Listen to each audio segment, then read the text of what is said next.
ang Presidential Broadcast Service. Radyo Pilipinas. Radyo publiko ng bagong Pilipinas para sa bagong Pilipino. Naghahatid ng mahahalagang balita at impormasyon na uugnay ng pamahalaan sa sambayanan. Tulay sa himpapawid ng serbisyo publiko. Radyo Pilipinas. Radyo publiko. Ang boses ng Pangulo. Sa Iloilo. Radyo Pilipinas. 585 AM. Ang oras sa Radyo Pilipinas sa 1:00 sa hapon.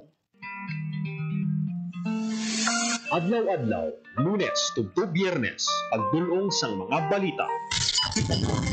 Issue ka concern, may kaangtanan sa katilingban, sa kaayuhan, pati na ang sa ikaayong lawas. Halin sa mga concern sa mga bata, sa mga lamharon, nagadinalaga kag nagasinultero, mga hamtong, professional man o mamumugon, mga tigulang, kabuhi kag paghimakas sang mga ginikanan para sa ila kabataan. Pag-ulikid sang panwa, pagtingob sang magkasimanwa, para sa ikaayo sang ila kahimtangan. Ini ang Balitang Sosyal.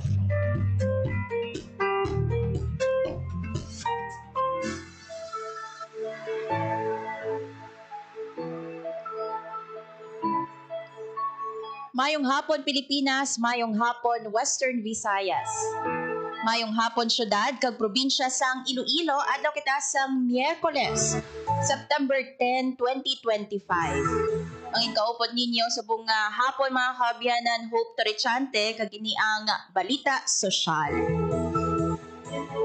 Ginatamyaw naton sa happy fiesta ang mga kabanwahanan diri sa probinsya sang Iloilo na nagasaulog sang ila nga kapistahan.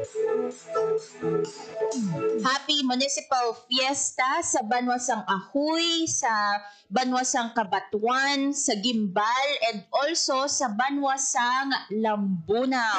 Imagine 5 or 4 rather no ka banwa diri sa probinsya sang Iloilo ang nagasaulog sang ilang kapistahan o kon municipal fiesta. So sa aton nga mga LGUs dira ano. Happy fiesta sa inyo. In honor mga kaabyanan kay San Nicolas de Tolentino.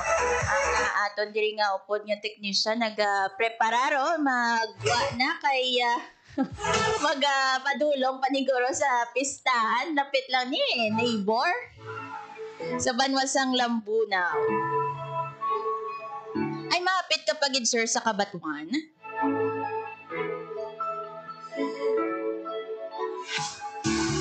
Tungan ginigali si Sir Vermore taga Haniway no sang Kabatuan kag Banwasang Lambunaw nga nagasaulog sang ilang municipal fiesta. And in fact no sa Banwasang Gimbal kay nakapadulong man kita sa ilang peryahan balang tawag nila. Nami kayang view sang ilang Ferris wheel overlooking sang baybayon no sang Gimbal. So kumbaga relax ang imong panulukan kay ang baybayon ng imong makit-an and at the same time ang vibrant and colorful nga peryahan no dira sa Mayaban o sang Gimbal. I hope no nga mangin manami ang inyo nga pagsaulog sang inyo nga kapistahan. And in fact, no, isa man ka barangay sa Banwasang Uton ang nagasaulog sang ilang kapistahan subong nga adlaw in honor of San Nicolas de Tolentino. Grabe, left and right gali ni ang aton nga mga kapistahan diri sa probinsya sang Iloilo.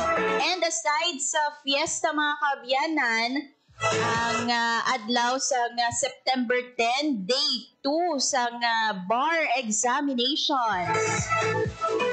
Ikaduha na ini nga adlaw para sa mga lawyer hopefuls, no? Mga aspiring lawyers or nagahandom no nga kuha sang titulong ATTY.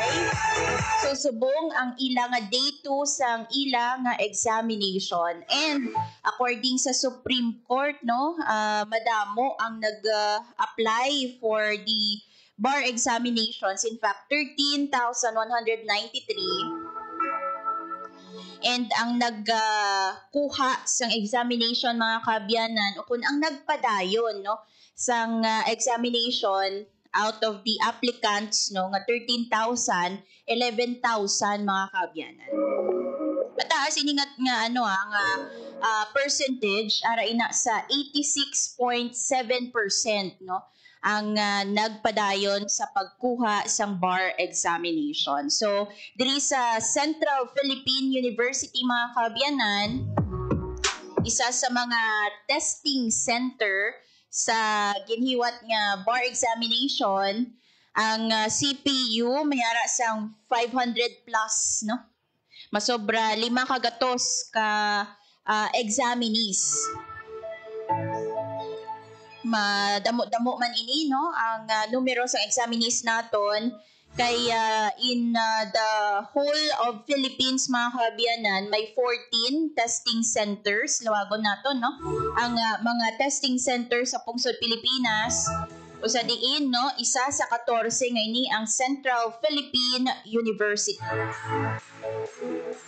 May ara man sa SLU sa Baguio, ang UNC Naga, UST Manila, SBU Manila, also ang NEU sa Quezon City. May ara man sang testing center sa Pasay, sa Muntinlupa, no, sa UPBGC sa Taguig, ALS Makati, ang USJR sa Cebu or University of San Jose Recoletos sa Cebu. Also ang may ara man sang testing center sa Tacloban, Davao and Iligan. So there you have it, no? 14 testing centers all throughout the country. And CPU, no, especially for the Ilonggo examinees naton, hindi na sila mabudlayan no nga magpadulong pa sa malayo nga lugar, for instance, no, Metro Manila para magkuha sang bar examination kay may mas lapit no nga testing center nga para sa ila.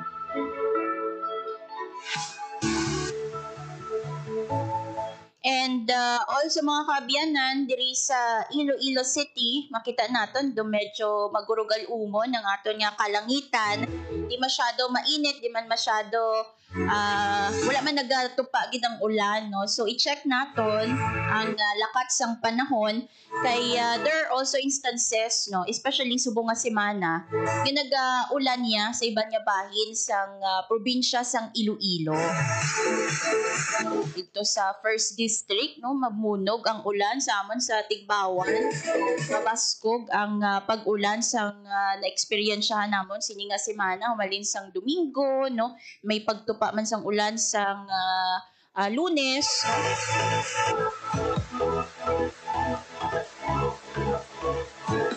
So i-check naton sa Pag-asa mga kaabyanan, ano ba lang pinakaulihi nga lakat sang panahon. Radyo Pilipinas.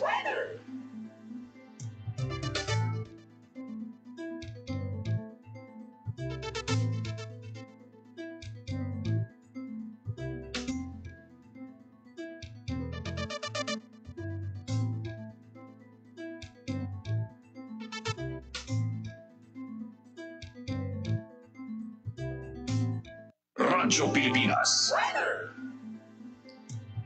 So yari na sa aton nga piyak nga linya mga kaabyanan, ang aton nga Pag-asa Iloilo pinaagi kay Ma'am Lenore Silvestre. Hi Ma'am, good afternoon. Welcome sa Radyo Pilipinas Iloilo. Hi, hello everyone. Good afternoon. Muli ang ating latest weather update para sa subong adlaw Wednesday, September 10, 2025. As of 8 a.m. po ng aga, may isa ka LPA na nasuplatan ng yara sa coastal waters of Vincennes, Camarines Norte. Ang unang LPA ang likely ang mga bukman na mag-develop into tropical depression of Ambagyo. Sentang Italy, mag-affect sa southern Luzon, Visayas, and Mindanao. Bukod sa mga sistema, natin dito mga eksperyensya sa magalugal umang tugtubugal umang kalangitan, mga isipitid at ulan ang lahat ng panag-o to Gaso Easterns. Mahina sa ito makasarang naman ang hangin natin na maghalong sa direction northeast to southeast na magadalas na makanay sa makasarang pagbalik ng atong kalagatan. Forecast temperature natin generally nasa 25 to 32 degrees Celsius. Ang adlaw na buklo ka nilang 5:30 a.m. kung nagatuloy ini 5:54 p.m. karon sa hapon. So, muli natin yung test weather update. Halimbawa po i-mail at weather station. Ako si Lenore Sebas ko. Madami niya salamat. Ma'am Lenore, no, palagas ko lang, based sa aton nga satellite monitoring, no, may mga areas ayhan diri sa probinsya sang Iloilo o kon sa Western Visayas nga sa karon na at the very moment nagatupa ang ulan o kon nagainulan. Yes, ma'am, may may portions of sa portions of Iloilo, Antique, Capiz, so may Negros, Occidental, may Mhm. some parts of Aklan, mayroon naman. May gale warning ba ma'am sa aton nga mga baybayon sa Western Visayas? So, para wala man kita tigay warning ng kay ang ating wind intensity nasa light to moderate, kaya ang ating coastal waters nasa slight to moderate man. Yes. So with that ma'am, madamo gid niya salamat Ma'am Lenore Silvestre. Madama mo rin salamat lang pag kumain at lang sa lugar. Radyo Pilipinas. So may ara sang low pressure area, no, but slim chance ang nga mangin isa ini ka bagyo according sa Pag-asa Iloilo. Sa aton diri sa Western Visayas, may mga areas kuno no based sa satellite nga monitoring sa Pag-asa Iloilo, may mga ginaulan subong no sa portions of Iloilo, portions of Antique, also Capiz, Aklan, and Negros Occidental.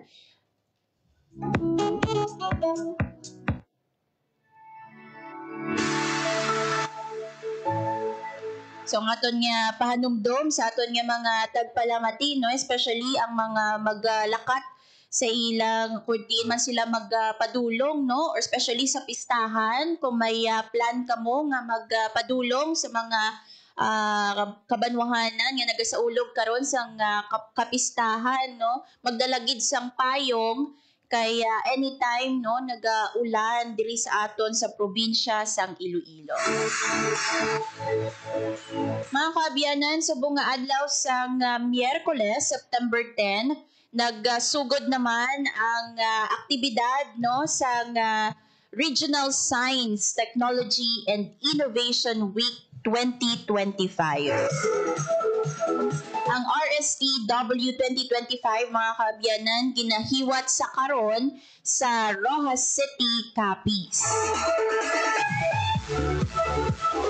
And ang dinapit no sa RSTW 2025, wala sang liwan kundi ang mismo nga secretary sa Department of Science and Technology, si Secretary Renato Solidum Jr.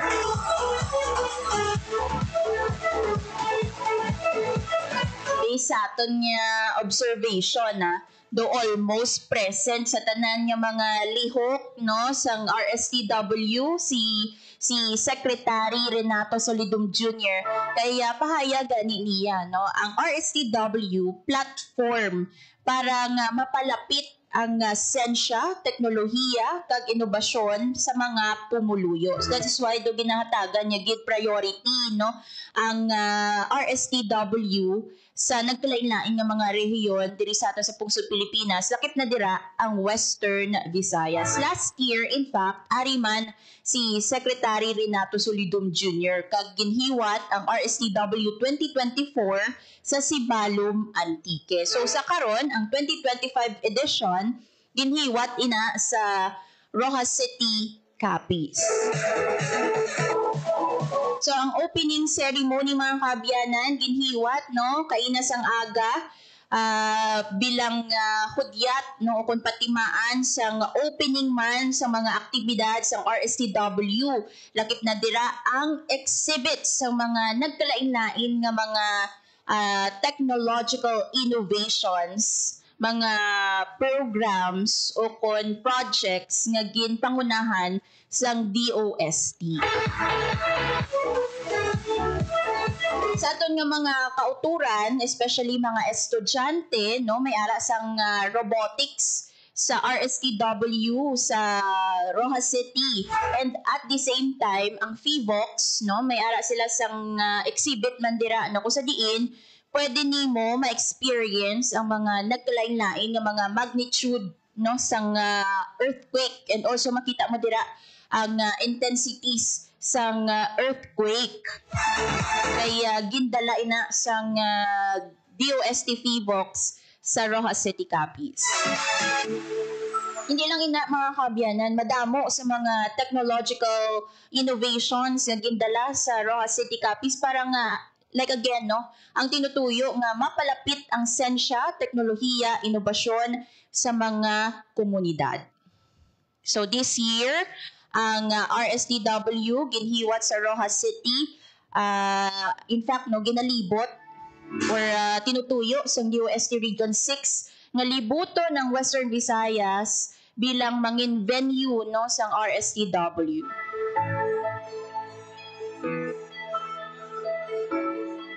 So later, ipabatiin natin ang speech ni DOST Secretary Dr. Renato Solidum Jr.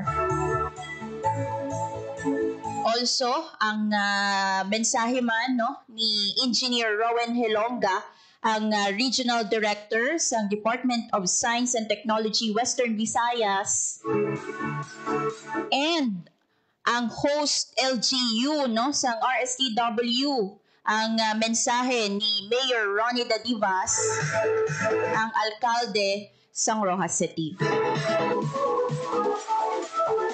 Pagula dira nagatapos ang aktibidad sang DOST mga kabyanan, may isa pa kadako nga aktibidad, no, ang DOST nga ginhiwat ini ang National Nutrition Survey Dissemination Forum para sa Western Visayas.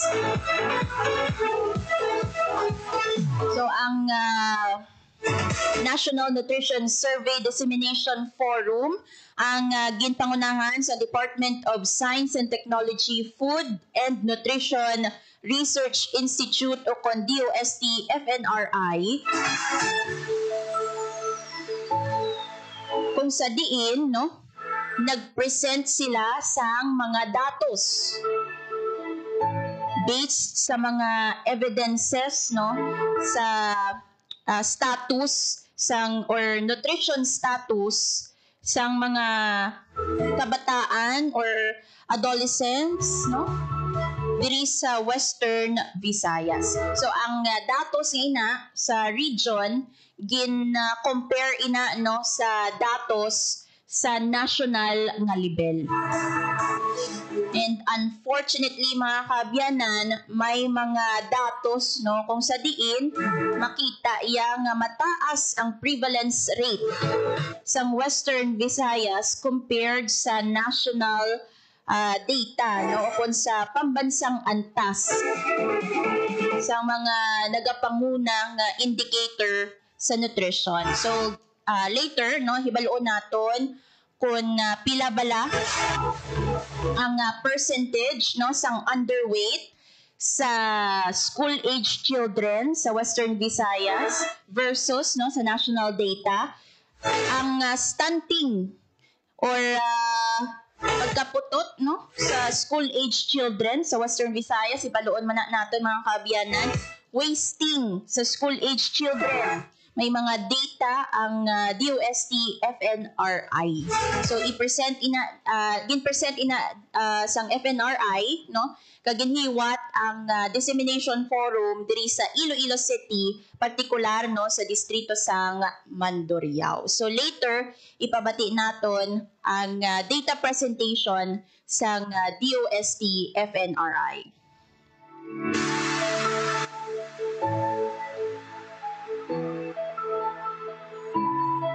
Ang oras sa Radyo Pilipinas sa 1:19 sa hapon. Pilipinas. Radyo Publiko. Radyo Pilipinas. Sa aton nga pagbalik mga kaabyanan, aton nga istoryahan ang Regional Science, Technology and Innovation Week 2025 nga ginhiwat sang DOST Region 6 sa Rojas City, Capiz. Bantayan sa pagbalik sang Balita Sosyal. Time to celebrate kulturang Pinoy. Tradisyon, musika, sining, literatura at iba pa. Anything and everything fun and Filipino. Ito ang Pinoy Kultura. Nowadays, to see something, all you need are a few keystrokes and you got it. But as we all know, nothing beats seeing sights in person, especially if it's all under one roof, like our own National Museum of Fine Arts. The structure itself has a rich history, but that's for another time. Ang National Museum of Fine Arts ay matatagpuan sa siyudad ng Maynila. Dito makikita ang koleksyon ng mga obra maestra ng ating magagaling at tanyag na mga artist, tulad ng illustrators na sina Liborio Gatbunton at Larry Alcala. Naroroon din ang mga larawan na kuha ng iba't ibang magagaling na Filipino photographers. And of course, the treasured works of legendary artists like the Spolarium and the Parisian Life by Juan Luna, La Iglesia contra el Estado ni Felix Hidalgo, The Filipino Struggles Through History ni Botong Francisco, Mga Manok and Farmers, both by Vicente Manansala, and so many more. Get immersed in our beautiful culture of arts by visiting the National Museum of Fine Arts today. Yan ang Pinoy Kultura, because our culture is cool.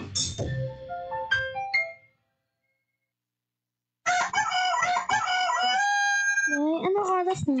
Oras ng gumising, anak. Dudong, kapilot. Nay, anong oras na? Oras na mag-ahon tayo dito sa palayan. Nay, anong oras na? Oras ng tumaas-taas naman yung sahod ko. Nay, anong oras na? Oras na para sa pantay na sweldo, teknolohiya, titulo, suporta para sa kababaihang magsasaka. Ang mensaheng ito ay hatid sa inyo ng Philippine Broadcasting Service at ISIS International Manila. Time to celebrate kulturang Pinoy. Tradisyon, musika, sining, literatura at iba pa. Anything and everything fun and Filipino. Ito ang Pinoy Kultura. If there's anything that could describe the Filipino, it's that he loves to eat, which may not be exclusive to the race, but is especially unique because of his ingenuity and creativity when it comes to making food that's not only delicious but affordable. Ika nga swak sa bulsa at panlasa. And in the case of street food, adventurous. Street food in the Philippines has especially become a fast-growing industry. The more popular ones, ang pinakamabenta, are known to its consumers by their unusual names, tulad ng Adidas, Walkman at Betamax. Sigurado akong na-experience na ng panlasa mo ang paanang manok, kaya ng baboy and clotted pig or chicken blood na para bang maliliit na blood cakes, named after what movies used to be watched on, or ang Betamax. Mikay de Guzman in Esquire says in the 50s, livestock was plentiful. Street food sold were the more expensive cuts, chicken or pork barbecue. But when the economic crisis hit in the 70s, Pinoys looked to the parts that normally get thrown out, like intestines and innards. These suddenly became valuable and reinforced the Filipino practice, walang tapon, walang sayang. That in turn brought out the isaw, a word that came from sausawan, where you dip the isaw. But that's just three of a variety of street food. There's even a day-old chick boiled or fried, and these days, chicken skin, found more often near bus stops, markets, or workplaces where an ordinary person can grab a quick snack for less than 10 pesos.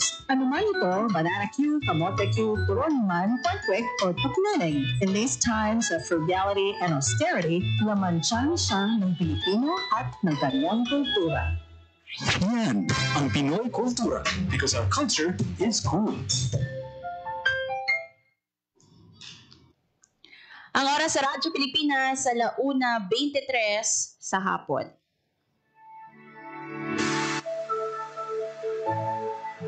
Sa gyapon mga kaabyanan, ini si Hope Torichante kagning balita sosyal, and as mentioned earlier, subong nga adlaw nagsugod na ang Regional Science, Technology and Innovation Week 2025 diri sa Western Visayas. Ang tema sa nasambit no nga aktibidad o kun lihok sa Department of Science and Technology amo ang siyensya, teknolohiya at inobasyon kabalikat sa matatag, maginhawa at panatag na kinabukasan. And may sub-theme ina no nga building smart and sustainable communities. Ang nasambit nga aktibidad o kun opening ceremony mga kabyanan gintambungan sa mismo secretary sang Department of Science and Technology. So ari sa Western Visayas no o kun ara sa karon sa Rojas City Capiz si DOST Secretary Renato Solidum Jr. para i-grace no ang RSTW 2025. And in fact, as we speak mga kabyanan, no, samtang nagaprograma kita diri subong, si Secretary Renato Solidum Jr. nagasabat man sa mga pamangkot sa local media kaya sa karon no ongoing ang press conference related no sa RSTW and also sa mga initiatives, pilot programs sa DOST para sa probinsya sang Capiz and the whole of Western Visayas. So, yari pa mga pamatian ta mga kabyanan ang kaundan no sang nangin mensahe o kon speech ni Dr. Renato Solidum Jr., ang secretary sang DOST sa opening ceremony sa RSTW 2025. But as the good mayor said, I've been around in many places all over the Philippines since this is my 41st year in public service, and I've been to Rojas City for quite a while. But I'm surprised, but I'm not really surprised, but I'm surprised of the massive progress and development that Capiz and Rojas have accomplished. So to give a different meaning of Capiz, alam niyo po ba that we have a lot of programs in DOST? We have a lot of pilots. The purpose of the pilots would be, if they are successful, these must be replicated. Sa wikang Tagalog, dapat makopya. Sa wikang Ingles, we have to make many copies out of the good effort. So, dahil pumunta po tayo at nakita po natin, kailangan mas maraming copies ang ipakalat ng DOST sa buong Pilipinas. Congratulations. Okay ba? It is with great pride and honor that I join you today for the opening of the 2025 Regional Science, Technology, and Innovation Week here in Capiz with the theme Siyensya, Teknolohiya at Inobasyon, kabalikat sa matatag, maginhawa at panatag na kinabukasan. This theme reflects our shared vision that science, technology, and innovation are not just tools for economic progress, but pillars in building a future where every Filipino can live in a strong, prosperous, and peaceful society. In layman language, people should feel this progress. How do they feel it?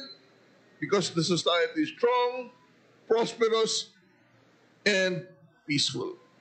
The Regional Science, Technology, and Innovation Week is a platform for bringing science, technology, and innovation closer to our kababayans.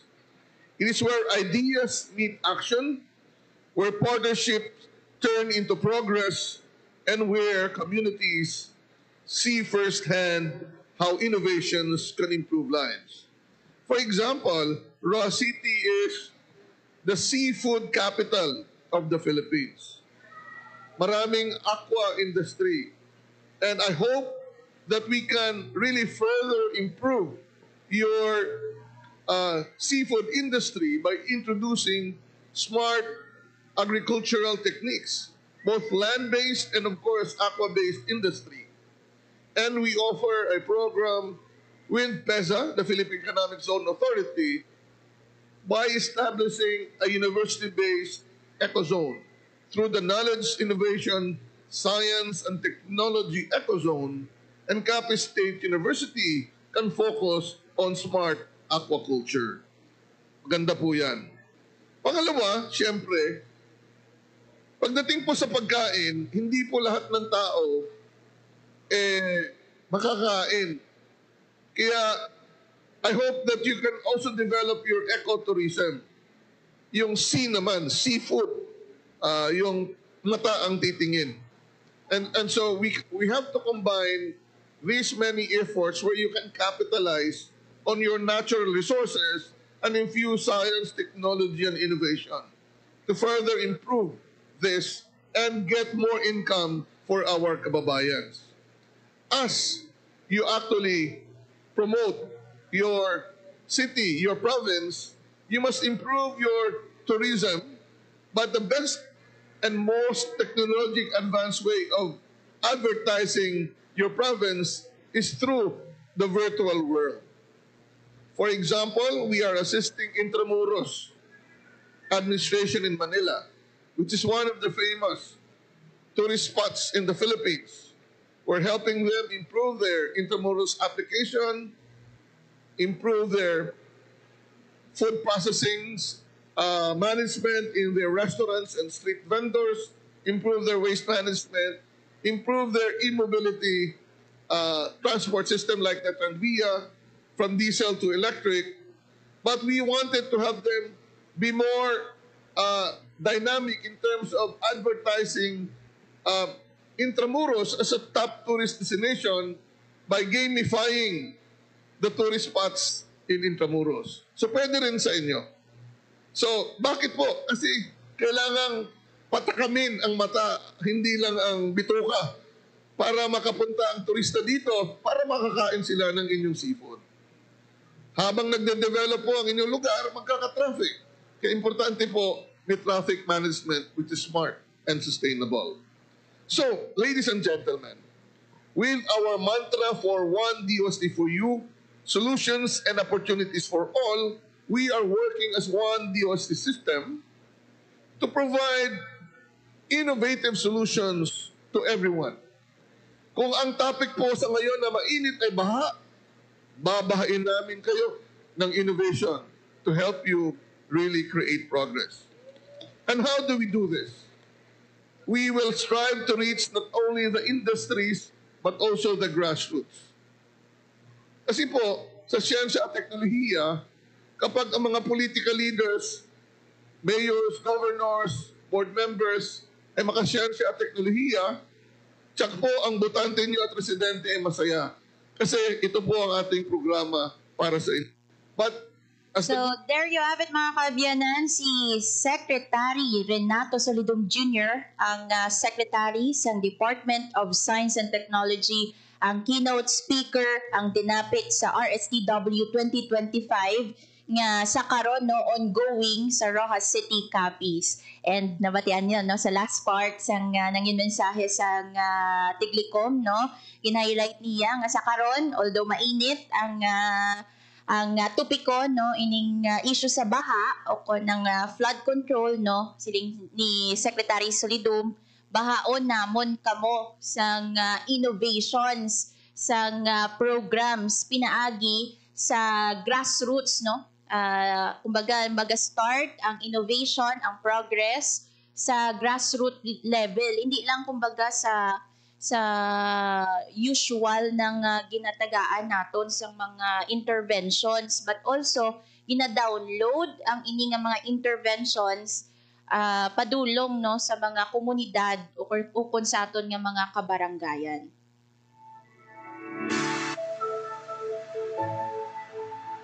Ang RSTW mga kaabyanan, according kay Secretary Renato Solidum Jr., platform no para palapit ang sensya, teknolohiya, inobasyon sa mga pumuluyo.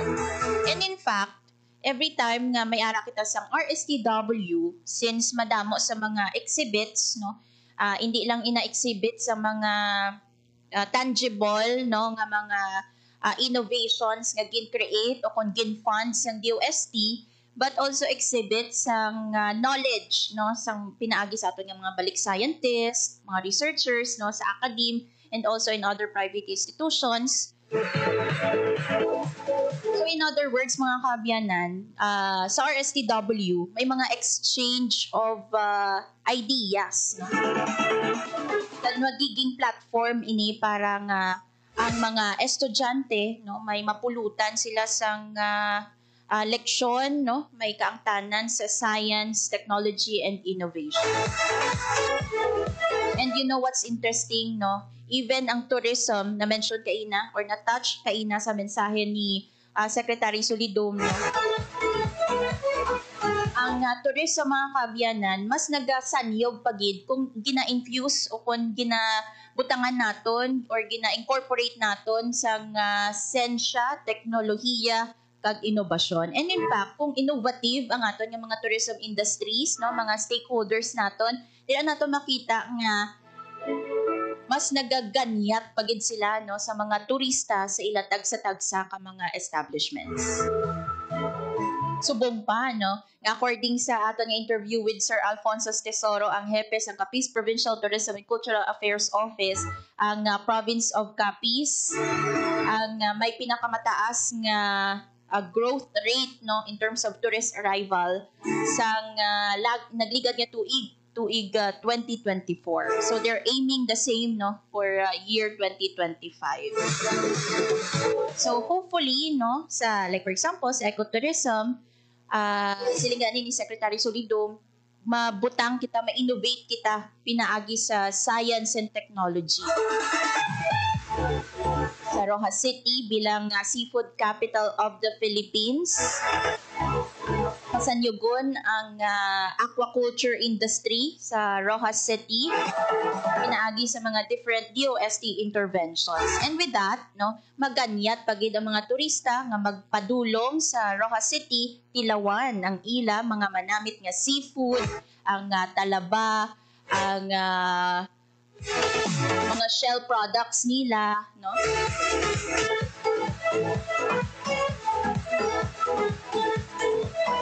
Meanwhile, mga kaabyanan, ang regional director sang DOST, no, of course, harap man kaina in attendance sa RSTW 2025. So, yari pamatian ta, no, ang kaundan or nangin mensahe ni Engineer Rowan Hilonga, ang regional director sa Department of Science and Technology. There are actually several stories about how the name Capiz came to be. One of the most popular recounts that when the Spaniards settled here, Dato Bangkaya's wife had just given birth to twin daughters. And when asked about the name of the place, the natives replied, Kapit, or twin, referring to the Dato's twin daughters. But, of course, as the usual case, the Spaniards had difficulty pronouncing this word and eventually they named the place as Capiz. On the other hand, others claim that the name comes from Capiz, the abundant mollusk shells found in these waters.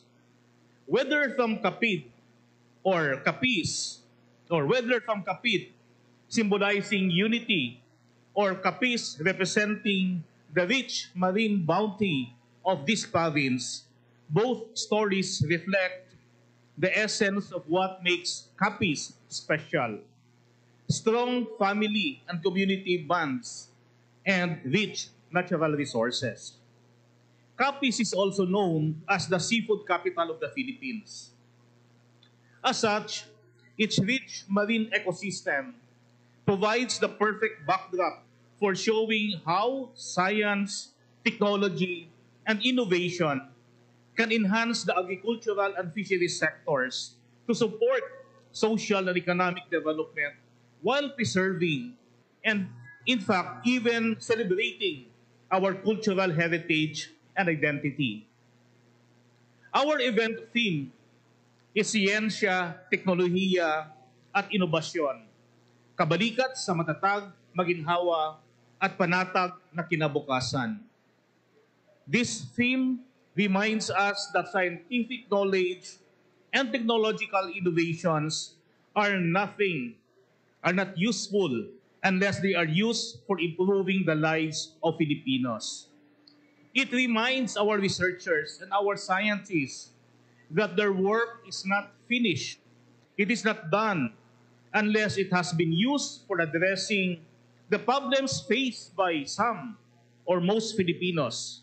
Our problems relating to natural disasters, malnutrition, poverty, lack of employment, access to quality education, and access to affordable yet quality healthcare services, among so many challenges that we face as a nation.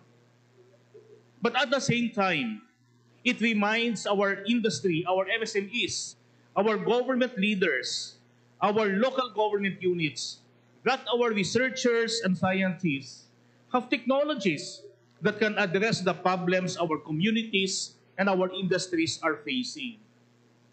And that without using, without adapting, and patronizing our local products and services, our local technologies, we will not be able to attain our development aspirations.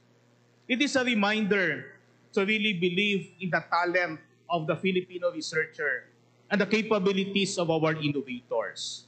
As such, may I encourage everyone to immerse themselves in the wealth of knowledge, technologies, and innovations on display in our exhibits, and to take part in the conversations, in the discussions, and interactions throughout this event. The success of this event will not be measured by what happens in the next 3 days. On the contrary, the success of this event will be determined by what happens after this event. Have partnerships been formed? Have policies and regulations been amended or crafted based on science? Have technologies been adopted by our business enterprises, by our communities? Have people created new businesses? Have students been encouraged to pursue careers in science and technology? And so it will be long after this event has ended that its impact to Capiz and Western Visayas is hoped to be felt and seen. And with all of that said, may I again welcome all of you to the 2025 Regional Science, Technology, and Innovation Week. And I call on each and every one of you, let us contribute and work together in order to harness the power of science, technology, and innovation for a brighter future for all Filipinos. Nabatian mga kaabyanan si Engineer Rowan Hilonga, ang Regional Director sa Department of Science and Technology. Kabahin sa iya nga nangin mensahe ang pag-highlight sa tema sa RSTW sini nga tuig 2025, no, ang siyensya, teknolohiya at inobasyon kabalikat sa matatag, maginhawa at panatag na kinabukasan. And according kay Engineer Rowan Hilonga, ang ining tema, reminder para sa aton nga mga researchers and scientists, nga hindi pa tapos ang trabaho unless nagapadayon or rather ongoing ang ilang work, kaya padayon ang pagtumod sa mga sabat, sa mga nagkalain-lain nga mga problema nga ginapangatubang sa some or if not majority of the Filipino people, ining malnutrition, poverty, ang ang access to quality education, also access to quality yet affordable nga healthcare services kag madamo pa. And also mga kaabyanan, gin-mention man ni Engineer Rowan Hilonga nga ang success ng RSTW hindi masukat sa 3 ka adlaw no nga kahiwatan, but rather ang success ni makit-an after no sang RSTW 2025 kung bala nalabot no ang mga objectives ng RSTW, naka-reach out bala ang RSTW sa madamo nga mga kabataan kag napukaw bala ang ilang interest no nga mag-join or magkuha sang kurso no related to science and technology. Also mga kaabyanan, ang team no sang RSTW is a reminder also sa aton nga mga local government units, sa mga chief executives no nga may mga teknolohiya nga gintukib no o kun ubra ang mga researchers naton, mga innovators naton, mga scientists naton. And nagalaom siya nung ang RSTW mangin platform para maka-exchange sang mga ideya no between the LGU, the academe, and also sa mga balik scientists naton, even no ang mga researchers naton sa mga academe and private institutions. And sa sining bahin mga kaabyanan, sa bahin no sang host LGU, ang Rojas City mga kaabyanan ang venue no sa RSTW 2025, gani isa man sa mga dinapit no sa selebrasyon ang alkalde sang Rojas City, si Mayor Ronnie Dadivas. So yari pamatian ta ang mensahe ni Mayor Ronnie Dadivas. To Rojas City, which is a comprehensive application that will address traffic and mobility in the city and aid in database decision-making for our planners. And with the presence of Dr. Cyrus Gumalik, the returning scientist of DOST, I hope that DOST can partner with us in funding this project, which was created by one of your returning scientists. This truly exemplifies how collaboration between local government and national agencies can lead to impactful and community-centered solutions. We are excited about the possibilities ahead, and we firmly believe that this growing partnership will open more doors for programs that will bring science and technology and innovation closer to the people. Together, let us continue to build a future where progress is shared sustainably and felt by our people. I hope that being in Rojas City, Nabatian mga kaabyanan si Mayor Ronnie Dadivas, ang alkalde sang Rojas City. So madamo sa mga aktibidad nga nakalinya sa imbukada sang RSTW 2025. Kaina no na ginhiwat na ang opening ceremony, and na-mention man naton no nga may ginhiwat nga press conference kaupod si Secretary Renato Solidum Jr. So sa karon mga kaabyanan, 1 p.m. to 5 p.m. may ara sang Fostering Innovation Regional Excellence. Also, may hiwaton man nga Startup PH Podcast, Agri Aquatech Pitch launching sang Kapis Hub, and also ang Startup PH Podcast, ang episode 2 about intelligent machines. Sa day 2 mga kaabyanan, lauman ang Consortia for Regional Excellence, ang podcast episode 3 nga Waves of the Future EdTech Talk. And also sa day 3, which is the last day no sang RSTW, may ara sang Kapis Fear Fest, Embot Challenge Robotics Workshop and Competition. Like I've said no, pwede nyo gid i-encourage ang inyong mga kabataan no, mga estudyante naton nga magtambong sa sining robotics workshop and competition, tumalagsahon nga event ini mga kaabyanan, and we're happy because nga may RSTW kita kung sa diin pwede naton masaksihan ining robotics workshop and competition. So ang closing ceremony, hiwaton 2 p.m. to 4 p.m. sa September 12 ina mga kaabyanan sa Robinsons Rojas. So sa activity center no sang nasambit nga mall. So we're very happy for the presence sang secretary sang DOST para sa RSTW 2025. Ang oras sa Radyo Pilipinas 1:49 sa hapon. Radyo Pilipinas. Radyo Publiko. Radyo Pilipinas.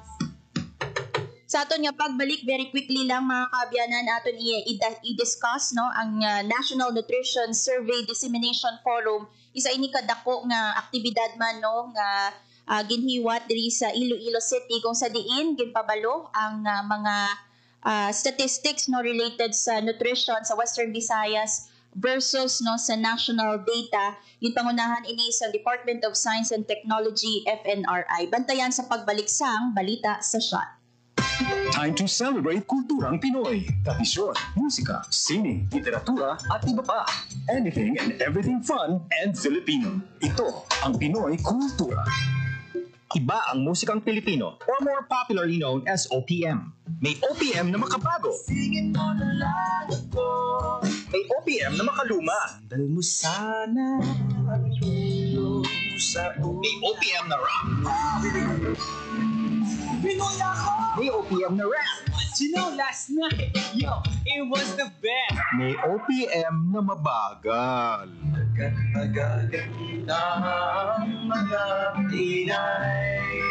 May OPM na mabilis. May OPM na Tagalog.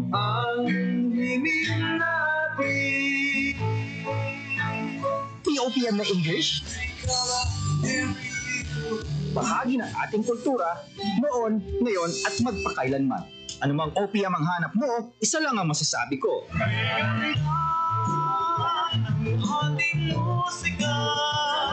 Yan ang Pinoy Kultura because our culture is cool.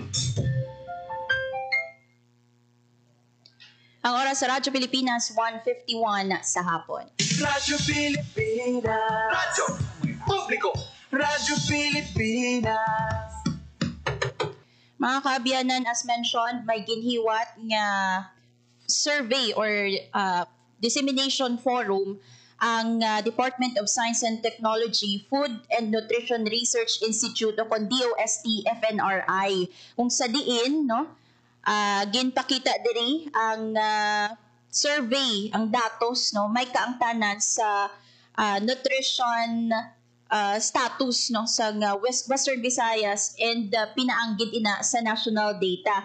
And diri mga kaabyanan nakit-an no nga ang underweight sa school-age children 23.6% sa Western Visayas and ang sa national data naman niya 21.3%.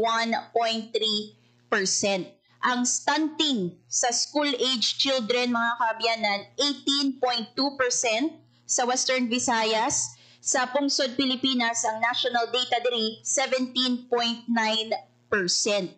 Ang wasting sa school-age children, 11.1% versus sa 8.4% sa bilog na Pilipinas. Sa stunting naman sa adolescents, 22.5% versus sa 20.7% sa national data. And ang last, no, ang wasting sa adolescents, 15.1% sa Western Visayas, samtang 11.5% naman sa Pungsod, Pilipinas. So, diri mga kaabyanan, makita naton nga mataas ang prevalence rate sa Western Visayas, pinaanggid sa national data, no?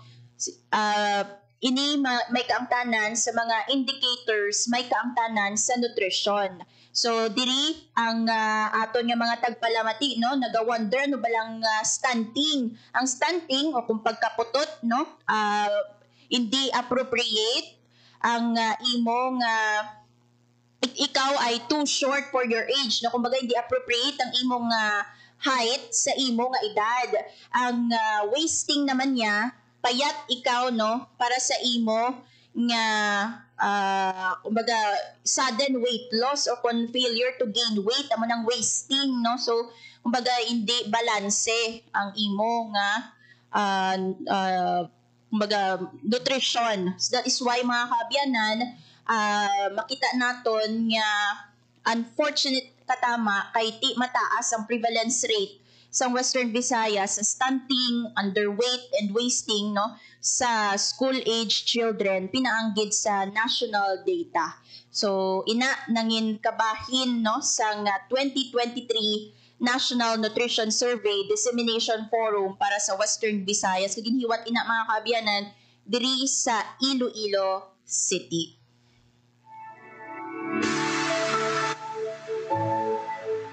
So again, ginpangunahan ina sa DOST FNRI pinaagi sa Supervising Science Research Specialist, no, kay Miss Lilibet Dasco.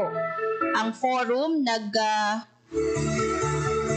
nagpresent sa mga datos based sa mga evidences tuhoy sa sitwasyon sang nutrition o kung kalusugan sa Western Visayas and also sa pungsod Pilipinas. So I hope mangin eye-opening ini para sa mga LGUs naton, mga chief executives naton sa Iloilo, also sa iban pa nga mga probinsya sa Western Visayas. Ang oras sa Radyo Pilipinas, 1:55 sa hapon. Radyo Pilipinas. Radyo Publiko. Radyo Pilipinas. Again mga kaabyanan, ginatamyaw naton sang happy fiesta ang mga kabanwahanan nga nagasaulog sa ila kapistahan o municipal fiesta subong nga adlaw sa Miyerkules, September 10, 2025. Ang banwa sang Kahoy, Kabatuan, Gimbal, and also Lambunao, no, diri sa probinsya sang Iloilo. Syempre happy fiesta man sa barangay, no, sa may sakop sang banwa sang Oton.